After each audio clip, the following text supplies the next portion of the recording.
what's up YouTube? Welcome to my Landslide lesson series. I'm going to try something new with this lesson. I'm going to try to break it into some different parts that will give people a different level of challenge for the level of playing they're at. In the first lesson, I'm really going to try to make it as simple as possible. Just if you're a beginner or you're new to Travis picking, I'm going to make it just the easiest possible version of the song that you could learn if you just want to just play it and get it down, something that sounds like the song. In the second lesson, I'm really going to go into the phrases that actually get used in the performance of the song, which vary quite a bit from performance to performance. You know, they've been playing the song for a lot of years and they got a lot of cool, funky little things that they do.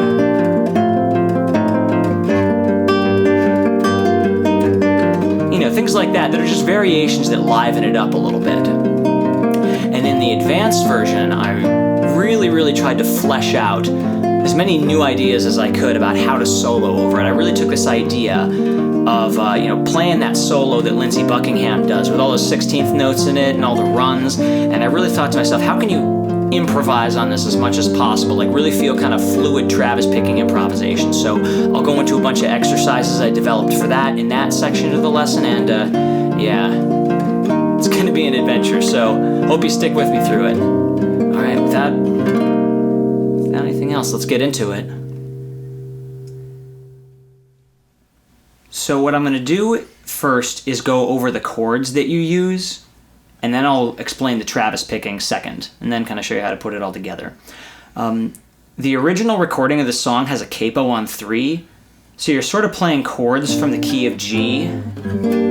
It's going to sound in the key of B flat, but you know, it's mostly kind of sort of G major open position caged chords. So if you've played, you know, almost any other songs that you'd kind of learn on guitar as a beginner, you'll maybe know these, but just in case you don't, you got the capo on 3 and you're using a C shape here.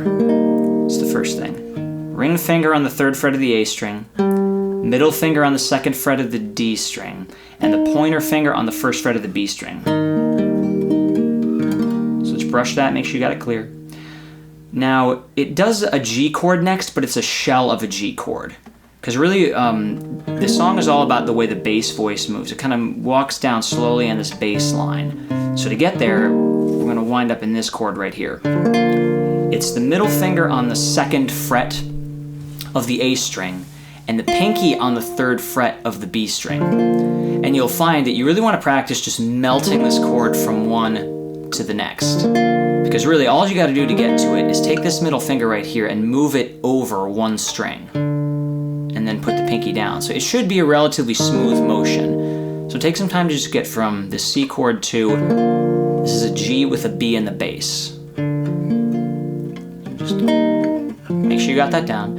And then from here, you're going to go to an A minor 7 chord. And this is another one, you should be able to melt these chords together pretty smoothly, because all you got to do is take this middle finger and move it right back here to the 2nd fret of the D string, and drop the pinky, and you know, if your pointer finger didn't go too far away, it should still be pretty close to the 1st fret of the B string.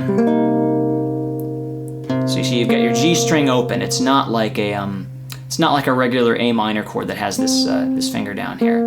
You have an open G string. So you're going from this G and this B in the bass, and all you got to do is put the pointer down and move the middle finger over, and you're there. And this is the verse progression basically. It's just taking these 3 chords and just kind of rolling between them in a sequence. When you get to the A minor, you go back up through the G, and you're to the C again. And the whole cycle is just these 4 chords long. It starts out with the C, it goes to the G with the B in the bass, it goes to the A minor, and then back up to the G with the B in the bass. And it'll just keep repeating that 4 chord cycle again and again and again until when it gets to the chorus, it goes right here.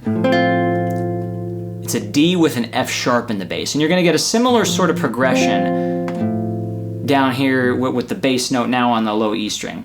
So this D with the F sharp down here, you can either play this with the thumb there, or sometimes I play it with the pointer finger or the middle finger. you're going to see later another voicing that occurs in this song is, it's a D7 chord and it has the pointer finger on the first fret of the B string, but the main one I'm going to use in this lesson is just, I'm going to have the middle finger down here on the second fret of the E string, the ring finger on the second fret of the G string, and the pinky on the third fret of the B string. So see if you can get that chord, and then see if you can get to it from, you're on this A minor chord right here, and then you see these fingers can be kind of sitting right over the frets they need to be on, and the middle finger just comes right over here, and you're there. So it should be a pretty smooth transition. So see if you can make sure that transition is nice and smooth. And then the chord after that is just a regular old G major chord. Now, truthfully told, you could probably play this chord with one note in this song. If you wanted to just have the middle finger here on the third fret of the E string, and then play the D, the G, and the B strings open, you could do that. I actually do that a fair amount. So, but also, if you want to play this whole G chord, middle finger, third fret of the E string, pointer finger, second fret of the A string, ring finger, third fret of the B string, and pinky, third fret of the high, thin E string. You can do that as well. So for this chorus progression, you get into it through that D with the F sharp, but then you go right back to it. You get that D with the F sharp in the bass again. And then the third chord in the chorus progression is this E minor right here. There's a bunch of ways to finger it, but I'm doing the middle finger on the second fret of the A string and the ring finger on the second fret of the D string. So take a rewind for a second and make sure you can get from this G chord, or if you want to voice it like this, to the D chord, to this E minor chord. And then once you've got that down, you're probably ready to weave the whole progression together. Because when you get to the chorus of this song, the chorus uses both this sort of C sequence here and this G sequence here. It kind of ties them together. So it'll start out on the G here, it'll go, I've been afraid of changing, down to the E minor, and then it'll go to the C chord. 'Cause I build my life around you. And then from the A minor, it will go back to the D with the F sharp to get back to the G sequence. But time makes you bolder, even children get older, and I'm getting older too. So take as much time as you need to really make sure you can just brush through the chords really, really clearly and really get those smooth transitions. You want the fingers to be where they need to go ahead of time as much as possible. For every chord, you want to sort of be looking ahead and figure, okay, if this pinky can already be there, it's already there. And if I'm going into this E minor, all I gotta do is close these fingers, and you're looking ahead between the chords to figure out where you're going and preparing fingers ahead of time so that the movement is very, when you start to do the Travis picking, it'll be very smooth.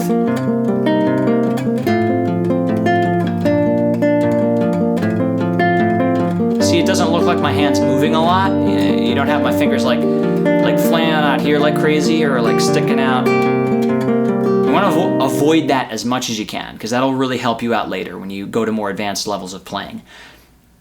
All right, so that being said, I think I'm going to go into the Travis picking now. This is a really good pattern to start out with if you haven't done Travis picking before, because it's easy as Travis picking patterns go, and you can use the same pattern for the whole song. You have to do a little bit of string switching, but it really is the same finger pattern. So it's actually a really good way to learn a pattern, but then learn how to adapt it to different situations by, expanding it to different sets of strings.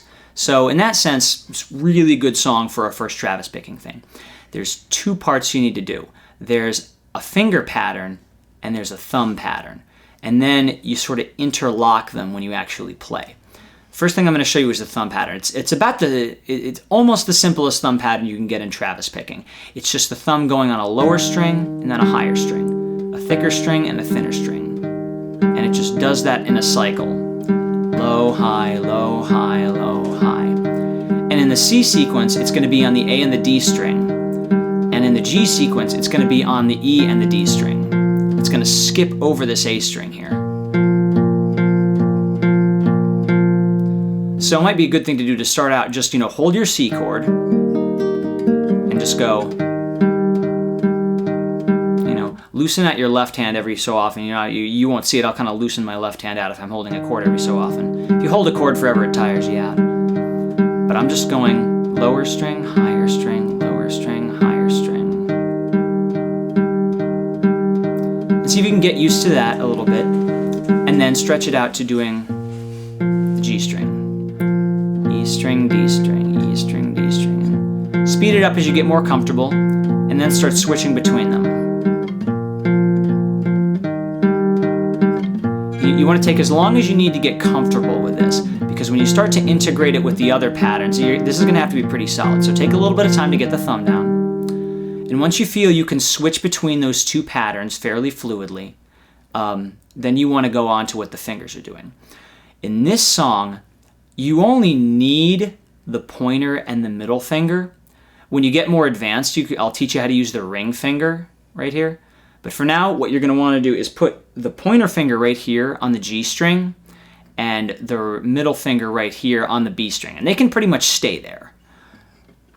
It's a pretty good way to get a hand position that is stable, and you're less likely to miss notes if you get used to a hand position that pretty much stays where it is. So what happens with these fingers is they sort of are going to play in between the thumb strokes. So like the thumb will play a stroke, but then after that you're going to get the pointer finger playing, and then the middle finger, and then the pointer. So the finger pattern is really just pointer, middle, pointer. I'll exaggerate. I'll let you go pointer, middle, and then bring the pointer back down to play again. So pointer, middle, pointer. Pointer, middle, pointer. So make sure you just got that order of these fingers, and then you're going to put it in between the thumb patterns like this. The first stroke of the thumb is on the A string, and then you're going to play the pointer finger right after that. So just go thumb, pointer, thumb, pointer. And then after that, that's when the thumb comes up to play on the D string. The middle finger goes after that stroke. So if you have thumb on the D string, middle finger playing on the B string right there. So if you put those together, you get thumb, finger, thumb, finger. I'm still just holding this all over a C chord. Thumb, finger, thumb, finger. Thumb, finger, thumb, finger. Now I exaggerated a little bit there to try to show you a little bit of which fingers I'm using, but really it should be pretty small motions if you can get them there. So once you've got that alternation down, the last stroke that it has these interlocking things going on is the thumb is going to play on the A string again, and then it's going to be the pointer finger again on the G string. So it's basically sort of like the first two strokes you did, just stuck later in the pattern. So it's thumb, pointer, thumb, middle, and then thumb, pointer again. Thumb, pointer, thumb, middle, thumb, pointer. Thumb, pointer, thumb, middle, thumb, pointer. Thumb, pointer, thumb, middle, thumb, pointer. And the very last stroke to kind of finish out what the bass is doing is just one more stroke on the open D string.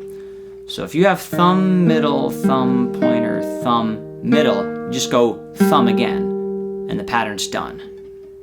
So it's thumb, pointer, thumb, middle, thumb, pointer, thumb. Thumb, pointer, thumb, middle, thumb, pointer, thumb. It's okay to go as slow as you need to get this down.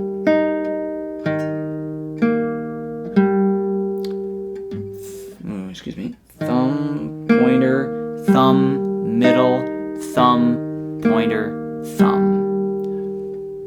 Thumb, pointer, thumb, middle, thumb, pointer, thumb. So make sure you've really got that sequence totally clear in your mind. And once you feel like you can reliably produce that sequence, you can start to just, think about speed a little bit. But honestly, with this sort of thing, the speed will mostly come once you've just done the pattern enough. As it gets closer to speed, it'll sound kind of like this.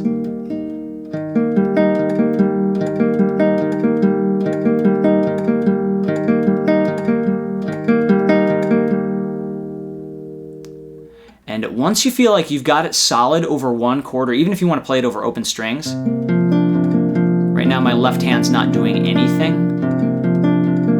It's just all open strings. That's fine too. Then you're going to want to start doing it over the chords. You'll start to hear me play this over the chord sequence. Switch.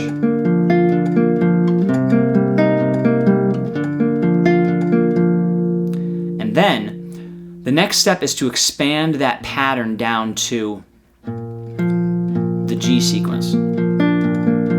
So you could hold the G chord and try to get the same pattern, but now the thumb is playing on the E string.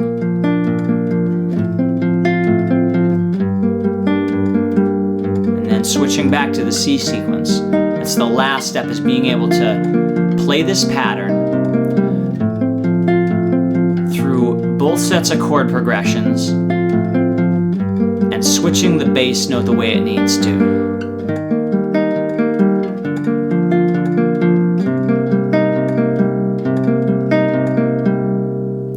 And once you can do that, you're pretty much ready to try to put it with the words. You'll find it's a little tricky at first. You'll probably get lost in the pattern a few times when you try to add words in, but that's okay. That just shows that the pattern's going to need a little bit more time before it's totally solid in your mind. But that's part of the way that you often get better at Travis picking, is you try to challenge yourself by doing other things while you're still playing the pattern. And just trying to learn to sing while you do it is a pretty logical thing to try to do next. So I highly recommend giving that a shot. It'll make your Travis picking better and stronger, and yeah. I think at this point I'm ready to go on to my intermediate lesson, where I'll show you kind of more of the phrases that we do in actual recordings of the song. It's slightly more complicated things, but they're very interesting, and you've got a good foundation if you've learned this stuff. So, all right.